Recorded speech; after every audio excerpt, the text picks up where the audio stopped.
quelques jours, Cédric Jubilard avait tenu à assister à une marche organisée pour les 6 mois de la disparition de sa femme, Delphine. À ses côtés, ses enfants et ses proches étaient là pour le soutenir. Aujourd'hui, le mari de cette infirmière de 33 ans a été placé en garde à vue à Gaillac, ainsi que 2 de ses proches. Les enquêteurs veulent vérifier ses déclarations jugées contradictoires, notamment sur son emploi du temps le soir de la disparition. Selon lui, l'infirmière de 33 ans était sortie promener ses 2 chiens à 23 h, munie de son portable et vêtue d'une doudoune blanche. Delphine Jubilard ne serait jamais rentrée. Les équipes cynophiles perdront sa trace à ce carrefour, à quelques mètres de son domicile. Depuis le 15 décembre, les recherches se succèdent. Les cours d'eau et les lacs de la région sont sondés sans succès. Des battues sont organisées dans les bois qui entourent le bourg de Cagnac-les-Mines, où résidait le couple. En parallèle, les enquêteurs fouillent toute la maison. Le sol, les murs, le jardin. L'ordinateur de la jeune femme est décortiqué. Ses messages, analysés. Là aussi, jusqu'à présent, sans résultat. Une de nos équipes avait rencontré Cédric Jubilard en février dernier. Il se savait surveillé par les enquêteurs et disait n'avoir rien à se reprocher. Ils sont peut-être en train de constituer un dossier contre moi. Je veux me battre à fond pour mes enfants et pour crier mon innocence. Ces dernières semaines, Cédric Jubilard s'affichait avec une nouvelle compagne sur les réseaux sociaux. Le domicile de cette jeune femme aurait été fouillé aujourd'hui. D'autres investigations sont toujours en cours.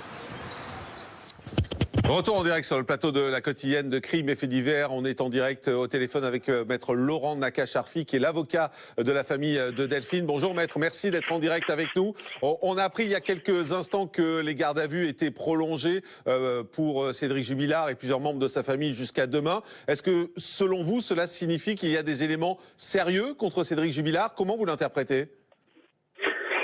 À ce jour, malheureusement, je ne peux rien interpréter. Je n'ai pas connaissance du dossier, je n'ai pas accès au dossier puisque je suis représentant des parties civiles et qu'elles n'ont pas encore été entendues. Donc je n'ai aucune connaissance sur le dossier et une prolongation de garde à vue ne présage en rien quoi que ce soit dans la suite de ce dossier. Est-ce que pour vos clients, c'est une surprise, cette interpellation de Cédric Jubilard ? Mes clients, depuis le départ, n'ont jamais souhaité prendre position pour quelque hypothèse que ce soit dans le cadre de cette affaire. C'est la raison pour laquelle, à ce jour, ils ont toujours laissé le choix, ils ont toujours laissé la justice faire son travail, laisser les gendarmes enquêter et rester dans l'attente de la vérité qui nous sera donnée à cette occasion. Tout à fait. Mais ma question était plutôt de savoir si c'était une surprise simplement pour eux. Pas est-ce qu'ils attendaient cette interpellation ou pas, mais est-ce qu'ils ont été surpris en apprenant que Cédric Jubilard avait été interpellé par les forces de l'ordre ?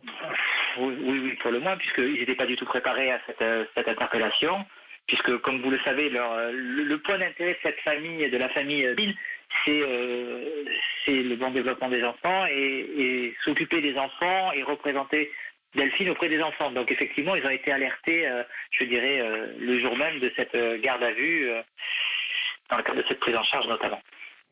Ils sont dans quel état d'esprit, au fond, vos clients? Est-ce que aujourd'hui ils sont un peu désespérés par la tournure que prennent les choses? Parce que c'est vrai que se retrouver avec le mari de Delphine Jubilard en garde à vue, c'est quelque chose qui est assez lourd, qui est assez dur. Est-ce qu'ils sont un peu abattus par tout ce qui se passe? Ils sont surtout abattus du fait qu'on ne retrouve pas le corps ou qu'on ne retrouve pas Delphine. Excusez-moi, je me permets de dire le corps parce qu'effectivement, avec le temps, on peut s'imaginer le pire. Mais c'est plus ça que de savoir vers qui les soupçons vont être envoyés. Et en même temps, c'est important pour eux, je suppose, de savoir si quelqu'un s'en est pris physiquement à Delphine, si quelqu'un a tué Delphine. Je pense que c'est important pour eux de savoir quelle est cette personne. Tout à fait. Mais quel que soit, quel que soit le responsable, quelle que soit la personne vers qui la justice va se tourner, la famille de Delphine reste dans l'attente de savoir ce qui s'est réellement passé. On est surpris parce que pendant que vous parlez, on voit des images des recherches qui ont été mises en place depuis le début de cette affaire. Hein, ça fait quasiment 6 mois. On est surpris qu'il n'y ait aucun indice qui ait été découvert à l'extérieur concernant Delphine. C'est assez surprenant ça également parce que si on imagine que plus le temps passe, effectivement, plus il y a de malchance que Delphine ait été tuée, c'est assez surprenant de n'avoir aucun indice à l'extérieur. Comme je vous l'ai répété, hein, je n'ai pas accès au dossier. Je ne connais pas ni les indices, ni les éléments qui sont dans le dossier. Nous n'avons aucune connaissance de l'état du dossier, donc on ne peut pas présager des listes dont dispose la justice, dont disposent les juges d'instruction à ce jour. Et quand on le saura, de toute façon, on ne pourra pas en parler parce qu'on sera tenu au secret de l'instruction. Mais quoi qu'il en soit, nous n'avons accès à aucun élément. Et quand bien même nous aurions accès à un élément quelconque, nous ne pourrions pas en parler. Donc, je comprends. Dernière question, maître. Vous avez peut-être vu nos confrères du Parisien qui ont sorti plusieurs éléments. Ils ont sorti le fait que Cédric Jubilard avait dit qu'il s'était couché ce soir-là. Or, visiblement, son téléphone était en activité. Ils ont également révélé, il y a une petite heure, que des photos ont été retrouvées dans le téléphone de Cédric Jubilard. Photos qui auraient été faites par Delphine pour... un homme, en tout cas on va pas dire son amant, mais en tout cas pour un homme. Vous n'étiez pas au courant de tout ça. Vous réagissez comment à la sortie de ces informations? Bon, pour ce qui est de la question de savoir ce que faisait Cédric, à ce jour, on n'a aucune connaissance d'aucun élément, comme je vous l'ai répété déjà à plusieurs reprises, donc on ne peut pas se positionner, et surtout on n'a pas à se positionner en ce qui concerne la vie privée de Delphine et ses comportements dans le cadre de sa séparation. La famille de Delphine souhaite avant tout préserver sa vie privée, donc on n'a pas à évoquer quelconque élément à ce sujet. Merci beaucoup, Maître Laurent Nakache-Arfi, avocat de la famille de Delphine. Merci beaucoup d'avoir été en direct avec nous. On est en direct avec Ronan Folgoas, qui est grand reporter au Parisien et qui est sur place. Je parlais du Parisien à l'instant et de toutes ces informations qui ont été sorties. Bonjour Ronan, merci d'être en direct avec nous. C'est vrai que vous sortez beaucoup d'informations au Parisien depuis hier, beaucoup d'informations clés concernant cette affaire. Est-ce que vous pouvez nous résumer quels sont, à votre connaissance, les éléments qui ont poussé les enquêteurs à interpeller Cédric Jubilard? Bonjour Jean-Marc. Alors, il s'agit notamment d'incohérences entre le récit proposé par Cédric Jubilard et quelques éléments techniques, notamment la téléphonie. Savoir que Cédric Jubilard prétend s'être couché de bonne heure, s'être endormi très rapidement et puis ne s'être réveillé qu'à 4 heures du matin. Or, son téléphone, il semblerait avoir eu une activité nocturne qui ne colle pas avec cette version. Ensuite, il y a des éléments encore plus décisifs qui ont été révélés par le Parisien dans l'heure qui vient de s'écouler, puisque Cédric Jubilard aurait procédé à des impressions écran, des captures d'écran du téléphone de sa compagne à un moment indéterminé. Est-ce que c'est dans la soirée du 15 au 16? Est-ce que c'est auparavant? On ne sait pas. Ce n'est pas très clair, mais en tout cas, il y a des impressions écran relatives à des liaisons, à une liaison en particulier que Delphine entretenait avec ce fameux confident de Montauban, son amoureux en réalité. Et Cédric, c'est en tout cas la conviction que les enquêteurs peuvent avoir. Ce n'est pas un élément absolument étayé, mais c'est une conviction que Cédric a réalisé ce soir-là, qu'il se passait quelque chose de très concret dans la vie de sa compagne, et que cette découverte aurait pu participer de son passage à l'acte. On est un peu surpris, Ronan, de voir que en fait les enquêteurs ne passent à l'action qu'au bout de 6 mois.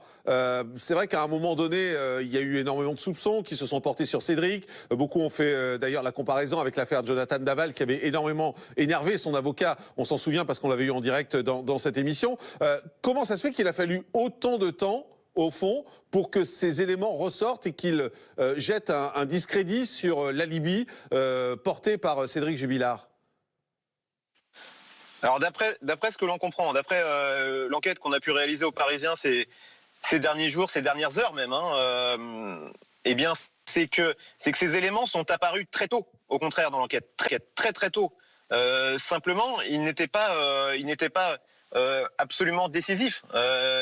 Ils permettaient d'établir, de dessiner un tableau où il y avait comme ça plusieurs éléments qui convergeaient vers une responsabilité du mari, avec un possible mobile qui était la prise de connaissance de l'existence d'une relation sentimentale de sa femme, une prise de connaissance récente avant la disparition. Et il n'y avait pas forcément, et toujours je dis ça avec beaucoup de prudence évidemment, il n'y avait pas d'éléments matériels absolument accablants.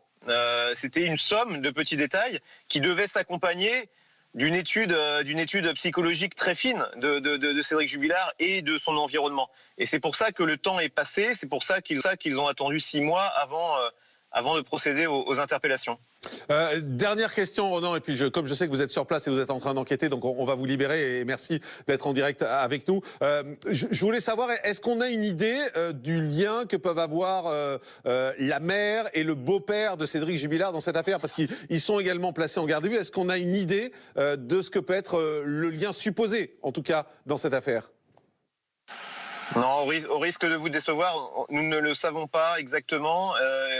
Il est probable, d'après ce que l'on comprend, et je dis ça avec beaucoup de prudence évidemment, d'après ce que l'on comprend, ces gardes à vue participeraient d'une mise sous pression de Cédric Jubilard. Il est possible que la maman et le beau-père aient eu connaissance aussi d'une partie de ce très lourd secret, et que leur présence en garde à vue sur un même lieu, à la gendarmerie de Gaillac, peut aider à procéder à des confrontations tout simplement, et puis faire craquer Cédric Jubilard. Ça, c'est une hypothèse. Ensuite, il y a une autre personne qui a été entendue hier après-midi. C'est la nouvelle compagne, en tout cas présentée comme telle, nouvelle amie ou nouvelle compagne de Cédric Jubilard. Cette personne a été entendue hier à la gendarmerie de Cagnac-les-Mines, mais a priori, elle est complètement mise hors de cause. Elle intéressait les gendarmes parce qu'elle a vécu au plus près de Cédric Jubilard ces dernières semaines.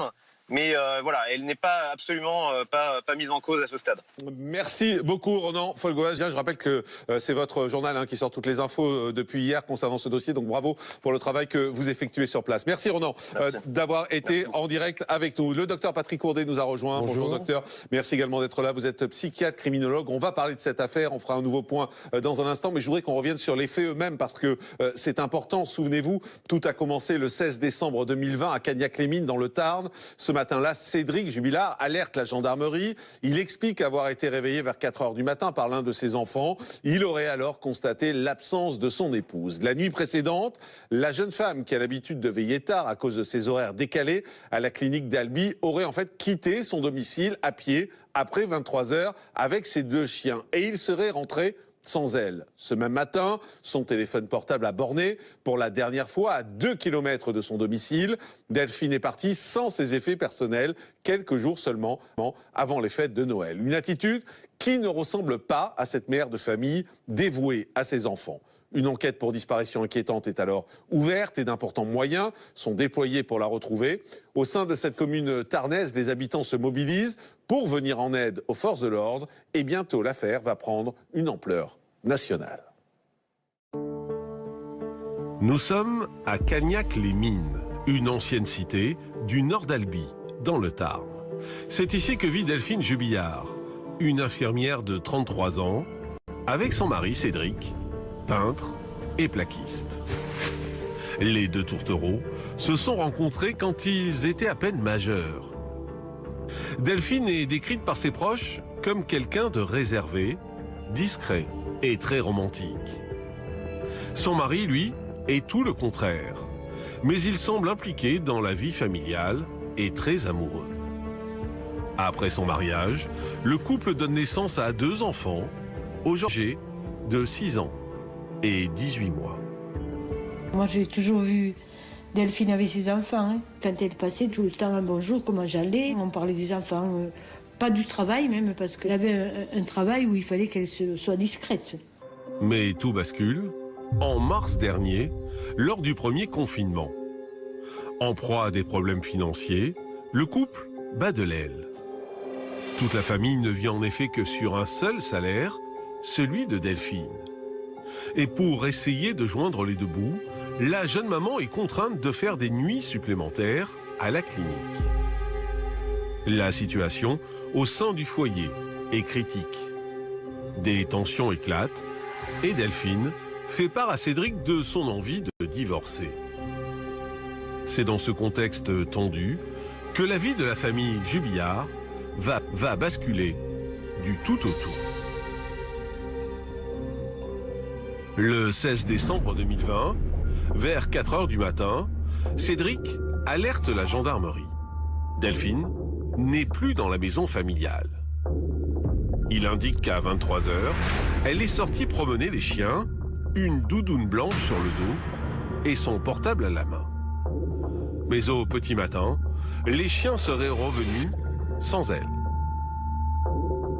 Les gendarmes prennent immédiatement cette disparition au sérieux. Et ils viennent faire les premières constatations au domicile du couple. Dans le petit village, d'habitude sans histoire, c'est l'effroi. Les habitants voient soudain les militaires taper à leur porte dans l'espoir d'obtenir des informations. En vain. Tous les jours, on la voyait passer, aller pour amener les enfants à l'école. Tous les jours, on la voyait. Dans la nuit où elle est apparue, vous n'avez rien entendu de spécial? Non, rien du tout de spécial. Les gendarmes sont venus 3 fois. Les proches de la jeune femme sont dans l'incompréhension la plus totale. J'ai une amie qui a sa fille qui travaille avec elle et qui m'a dit, tu sais, Delphine, elle n'aurait jamais abandonné ses enfants. Elle était trop maman poule, elle les aimait trop. L'inquiétude grandit et personne ne se sent plus en sécurité. On a peur si c'est un rôdeur, si quelqu'un de mal intentionné traîne, on fait plus attention. On le vit toutes très mal, ses copines, on espère qu'elles reviennent. On ne comprend pas ce qui s'est passé et on veut la revoir. 2 jours plus tard, un appel à témoins pour disparition inquiétante est lancé. Et le 23 décembre, le parquet de Toulouse ouvre une information judiciaire criminelle pour arrestation, enlèvement, détention ou séquestration. Ce même jour, les proches de Delphine organisent une battue citoyenne réunissant plus de 1500 volontaires. C'est très très difficile de savoir qu'elle est peut-être par là. Si on peut aider, on ne sait jamais. On ne sait jamais. Il faut se mobiliser. C'est bien qu'il y ait beaucoup de monde comme ça en ces périodes-là. C'est très très dur. À la veille de Noël, plus de 700 gendarmes sont mobilisés. Des plongeurs, des chiens, des hélicoptères et des moyens techniques de pointe sont déployés. Mais aussi, plus d'une centaine de personnes sont auditionnées. Pourtant, toujours aucune trace de la mère de famille. Des perquisitions sont réalisées au domicile familial. La maison est passée au Blue Star pour détecter d'éventuelles traces de sang. Mais cela ne donne rien de concluant. Cependant, les chiens de la gendarmerie marquent à environ 200 mètres de la maison. Et c'est justement à cet endroit précis que le téléphone de Delphine a borné pour la dernière fois le jeudi 17 décembre. Mais l'enquête piétine. Et le 13 janvier, un événement surprenant va se produire. Un message est publié sur un groupe depuis le compte Facebook de Delphine, avant de très vite disparaître. Finalement, c'est la thèse d'un bug informatique qui est retenue.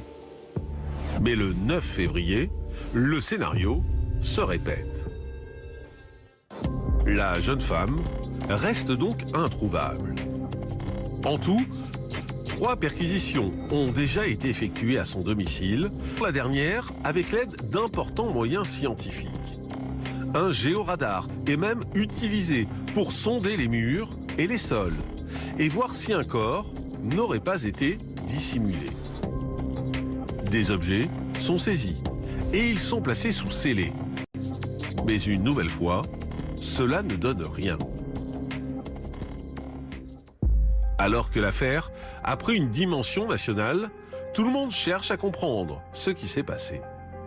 De nombreux groupes de soutien et de discussion voient le jour sur les réseaux sociaux et de plus en plus de rumeurs circulent quant à la culpabilité du mari de la disparue. L'homme est même comparé à Jonathan Daval. Retour en direct sur le plateau de la quotidienne de Crimes et Faits divers avec la suite donc de cette édition spéciale consacrée à l'affaire Delphine Jubilard et son mari qui est en garde à vue. Docteur Patrick Ourdet, psychiatre criminologue, vous êtes beaucoup plongé vous dans ce dossier, dans cette affaire. Vous avez essayé de retrouver des éléments. Vous me disiez en préparant l'émission, il y a beaucoup d'éléments qui n'ont pas été évoqués, beaucoup d'éléments factuels. Alors moi j'étais étonné d'une chose, c'est que elle est sortie de chez elle, semble-t-il, d'après certains, d'après ce qui a été dit en vêtements de nuit avec une doudoune. Or, en regardant la météo de la nuit du 15 au 16, il faisait à peu près dans la région 6-7 degrés, il y avait de la bruine, donc il fait froid. En général, quand on sort, il vaut mieux mettre un imperméable ou un parapluie. Ça, c'est la première chose. Ce qui est assez étonnant, c'est qu'on dit que son petit enfant, qui a 6 ans, regardait la télé après 22 heures. En général, elle est infirmière, donc elle sait un petit peu quand même les soins aux enfants et veiller en pleine semaine au-delà de 22 heures, même s'il y avait un film intéressant, c'est de être, parce que j'ai regardé, il y avait Retour vers le futur, mais qui finit 3 heures, ouais. Donc on peut se poser la question. Ce sont ces questions-là qui sont intéressantes. On a dit que son fils, en fin de compte, en se couchant, sa mère serait venue le voir. Moi, je sais, j'ai un petit-fils qui a 6 ans, donc j'ai eu mes enfants aussi. On peut leur raconter beaucoup de choses, et en leur racontant 3-4 fois la même chose, ils sont persuadés que c'est la réalité. C'est comme ça qu'ils croient au Père Noël, à plein de choses. Après, avec un peu de raison, ils prennent du recul et ils réfléchissent. Un enfant dit « ta maman va venir t'embrasser ce soir ». Là, pour l'instant, elle fait la vaisselle, elle arrive tout de suite après. L'enfant s'endort, il est persuadé que sa maman est venue lui dire bonsoir avant de s'endormir. Alors, est-ce que c'est la réalité? Est-ce que c'est... Moi, c'est des hypothèses au niveau criminologique que je pose, parce que ça me paraît des interrogations dont on n'a pas parlé. Dont on n'a pas parlé, mais c'est pas parce qu'on n'a pas parlé que les enquêteurs ne les ont pas étudiés, parce que l'un des clés dans ce dossier est assez caractéristique et assez à part d'ailleurs des autres affaires, c'est que les gendarmes et les enquêteurs ont gardé un silence total. Exactement. Depuis le premier jour. Alors autant sur toutes les autres affaires, tout fuite en permanence et on a les infos sur tout, autant sur ce dossier-là, en revanche, il y a eu un silence complet pendant les 6 mois d'enquête. Au bout d'un moment, on se demandait même si les enquêteurs ne pataugeaient pas totalement. On peut se poser la question, d'autant plus qu'on sait que le couple était, semble-t-il, en instant de divorce, c'est-à-dire qu'il devait y avoir des tensions. Éventuellement, quand on divorce, quand on se marie, on envoie des fleurs. Quand on divorce, on leur envoie la figure des fleurs. C'est pas la même chose. Donc il y a moins de douceur dans les rapports, il y a peut-être plus de violence verbale uniquement, peut-être plus de tension, qui fait que, bon, lui dit qu'il se couche et qu'à 4 heures du matin, il y a son fils qui pleure. Il voit personne, il téléphone à une amie, etc., etc., etc. Bon, qu'est-ce qui s'est passé entre 22h et 4h du matin, personne ne le sait, et hypothèse pour ça, bien entendu, mais je crois que c'est la logique criminologique qui fait qu'on doit chercher dans ces détails-là. La logique criminologique dont vous parlez, est-ce que du coup, vous, par exemple, hier, vous avez été surpris quand vous avez appris que Cédric Jubilard était placé en garde à vue? Très honnêtement, non. Très honnêtement, non, parce qu'il y a des faisceaux, sans avoir de preuves, mais il y a des faisceaux quand même d'interrogations qui disent il se passe quelque chose, il s'est passé quelque chose. Et c'est vrai que moi j'étais très étonné qu'une femme, vers 23h aux environs, alors qu'il bruine dans la région et qu'il fait 8 degrés, sorte simplement avec une petite doudoune.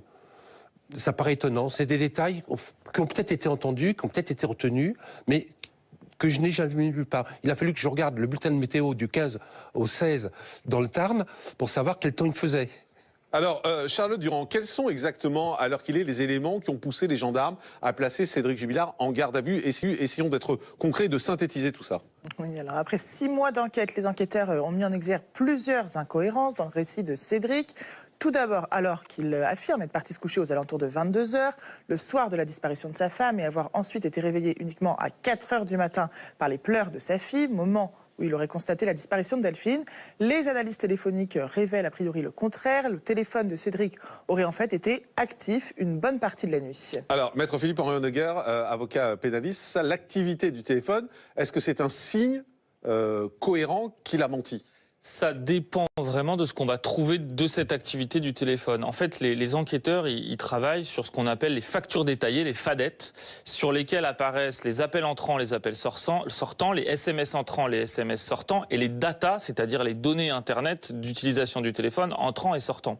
Vous pouvez avoir, alors que vous n'utilisez pas votre téléphone, c'est-à-dire que vous allez vous coucher, vous le posez sur votre table de nuit, vous le laissez allumer, et puis vous dormez, vous pouvez avoir un téléphone qui est actif, parce que vous envoyez des SMS, on peut vous appeler, vous répondez pas, et donc dans ce cas-là, il est actif, mais on voit que vous n'avez pas été actif parce que vous n'avez pas vous-même appelé, ou vous n'avez pas répondu, ou vous n'avez pas envoyé un SMS.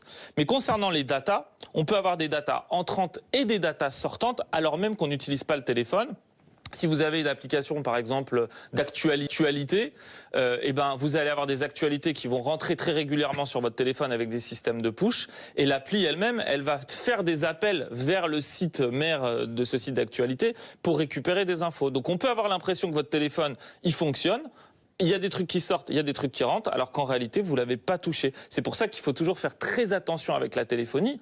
Moi, je ne sais pas ce qu'on met derrière ce terme téléphone actif. Il a pu être actif sans être utilisé. Ouais, alors c'est ça qui est important dans ce que vous dites, c'est que c'est le mot actif qui en fait ne veut rien dire. C'est soit il y a des messages et des choses qui ont été envoyées par Cédric Jubilard. Dans ce cas-là, en fait, il a été utilisé. Il a été utilisé. Soit actif, ça veut simplement dire qu'il reçoit des informations, qu'il reçoit des messages, et ça peut nous arriver à tous, même quand on dort. Exactement. Et ça confirmerait au contraire le fait qu'il dormait.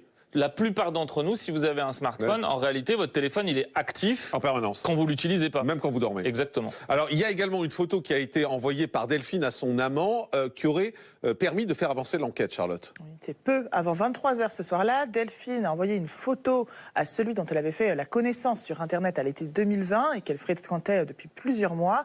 Et sur cette photo, elle apparaît en tenue de nuit, douchée, prête à aller se coucher.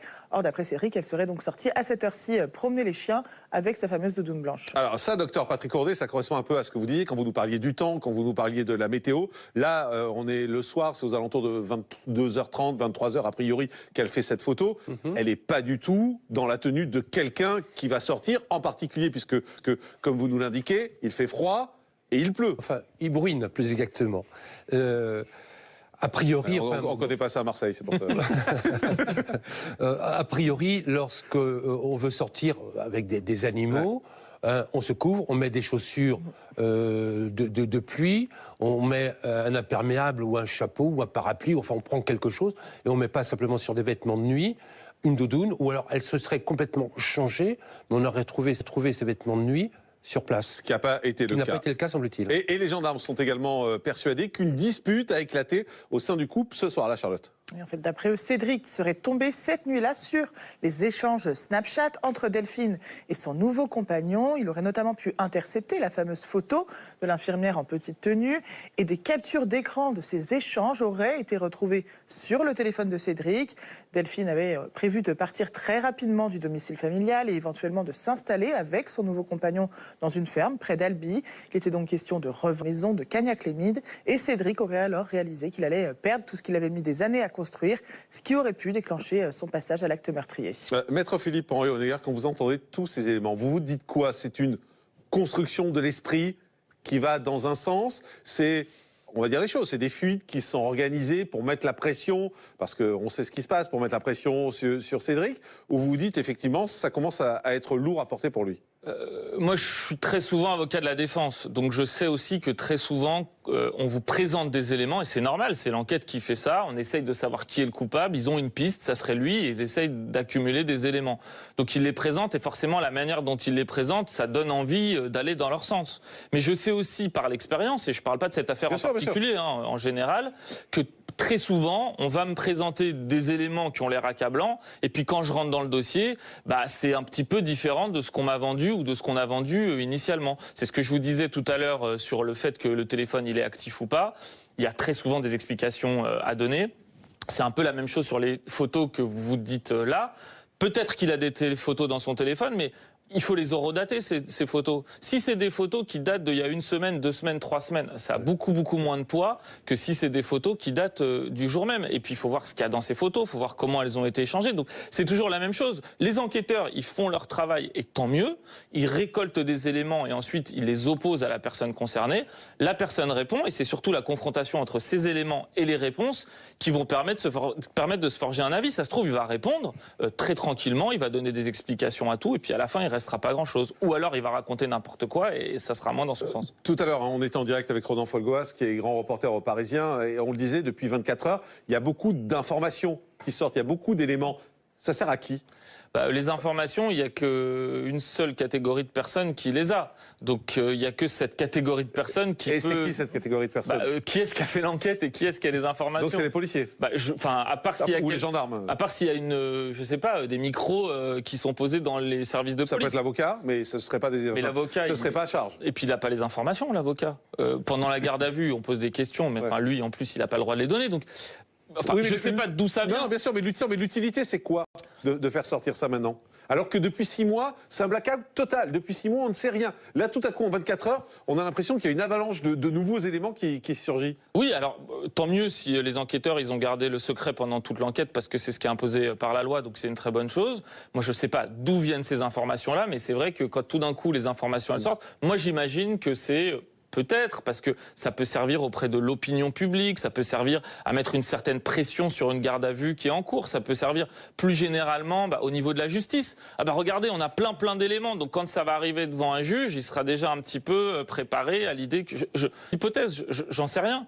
Ce qui est certain, c'est qu'on met tout en œuvre pour essayer d'aller dans le sens qui est celui que veulent prendre les enquêteurs, c'est-à-dire la mise en cause de ce monsieur. Docteur Patrick Ourdet, ça sert à qui quand toutes ces informations sortent ? Est-ce que ça sert les enquêteurs ? Je pense que ça sert à beaucoup de choses. D'abord, le procureur, il ne faut pas oublier que le procureur a prolongé la garde à vue. C'est-à-dire qu'au niveau de la justice elle-même, ils ont des opinions, des idées, des voix, enfin tout ce qu'on peut imaginer comme hypothèse, et que éventuellement tout l'entourage qui pouvait rester silencieux se dit ça commence à sentir le chaud, c'est une situation confortable, on va peut-être dire quelque chose. Ça peut faire parler l'extérieur. Ça peut faire parler les gens. Ah oui, ça peut éventuellement déclencher des souvenirs tout d'un coup de quelque chose en disant si après tout on commence à ça et que moi je sais quelque chose, je ne l'ai pas dit, je vais avoir des soucis.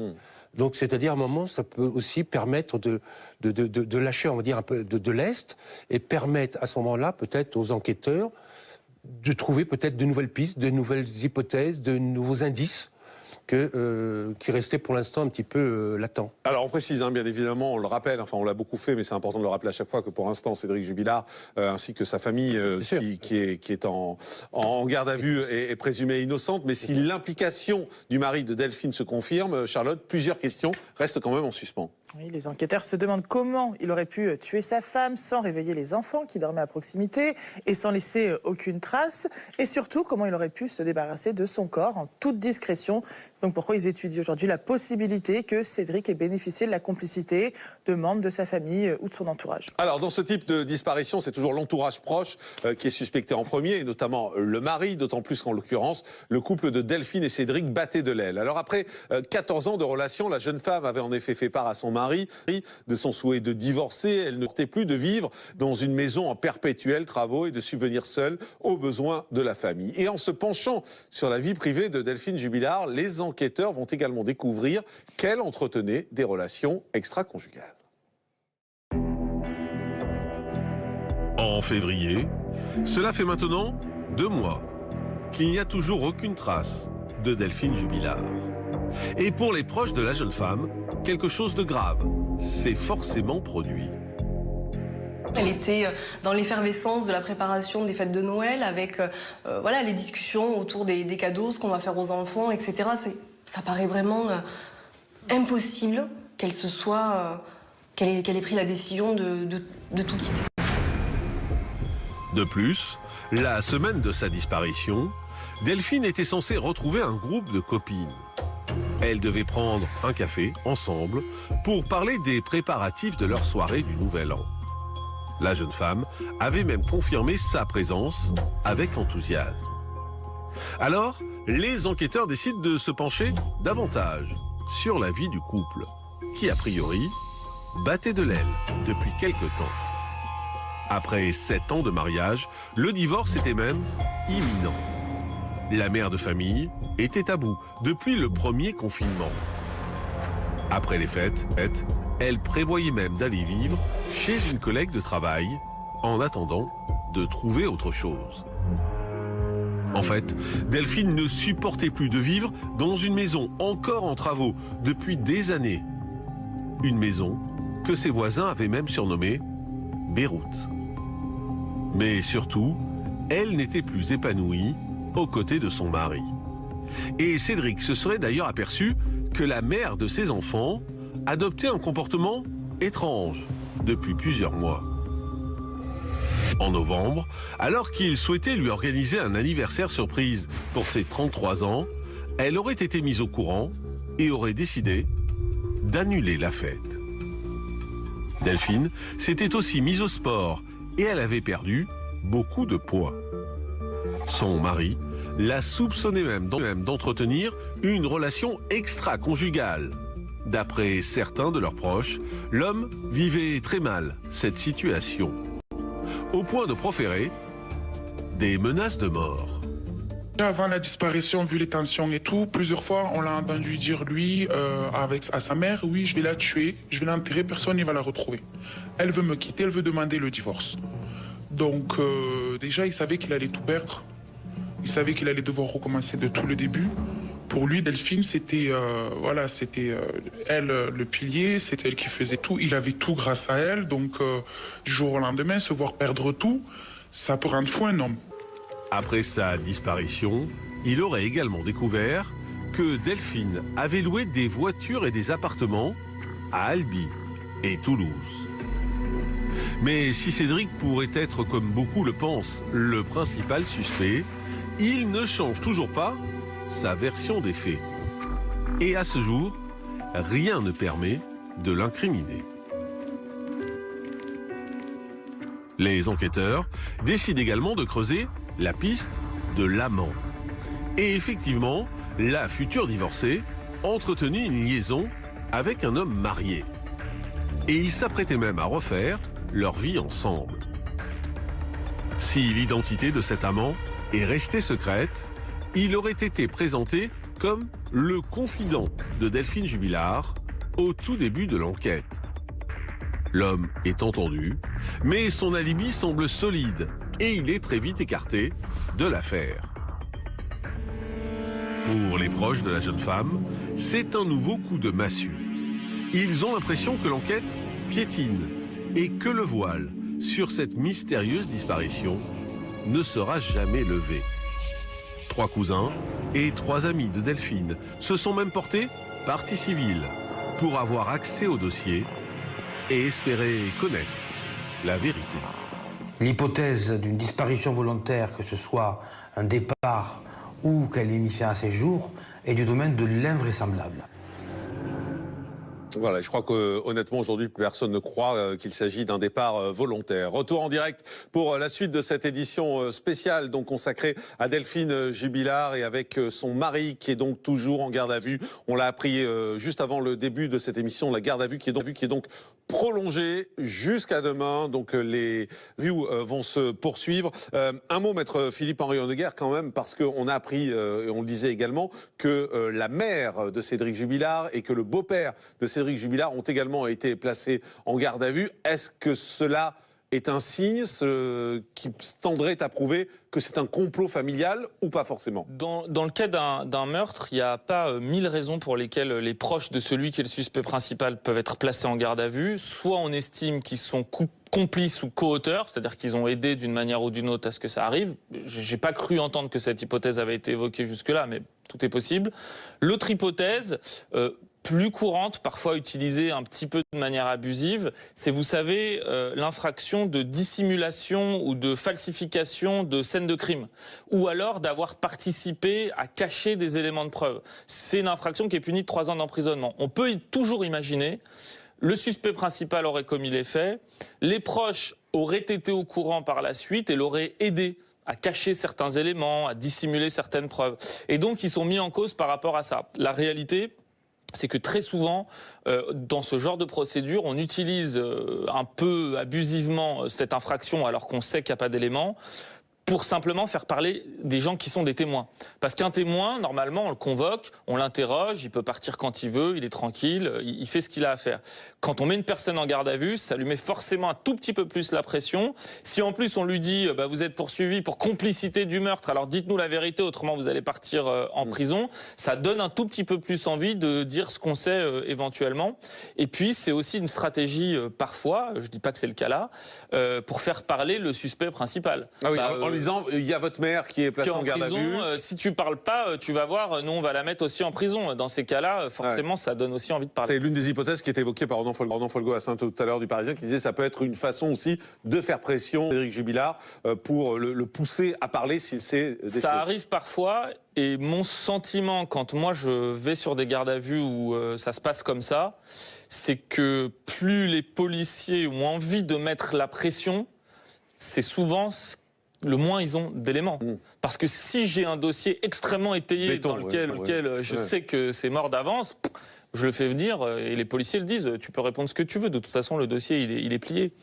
Plus j'essaye d'avoir des éléments autour pour essayer de mettre la pression et d'obtenir des aveux, bah, ça veut dire que j'en ai besoin des aveux. Et si j'ai besoin des aveux, c'est que j'ai pas le reste. Alors forcément, dans ce dossier, il y a une similitude qui est faite à plusieurs reprises, c'est celle avec l'affaire Jonathan Daval. Et maître Jean-Baptiste Allary, qui est l'avocat de Cédric Jubilard, était en direct il y a quelques semaines dans cette émission. Il s'était exprimé à ce sujet et lui, il réfutait toute comparaison entre son client, toujours présumé innocent, je vous le rappelle, et Jonathan Daval. Il affirmait que les rumeurs qui faisait le lien entre les deux affaires était totalement insupportable. Je vous propose de revoir ce qu'il nous disait il y a quelques semaines. Je pense que ça met tout le monde en colère à partir du moment où on réfléchit un peu. Je ne pense pas que la logique judiciaire puisse se satisfaire d'un raisonnement par analogie et dire parce que ça a existé dans une affaire, ça existe forcément dans toutes les autres. Donc chaque dossier, chaque disparition a ses spécificités et il faut laisser les enquêteurs creuser ces spécificités-là pour très précisément arriver à dégager ce qui pourrait être une hypothèse à favoriser.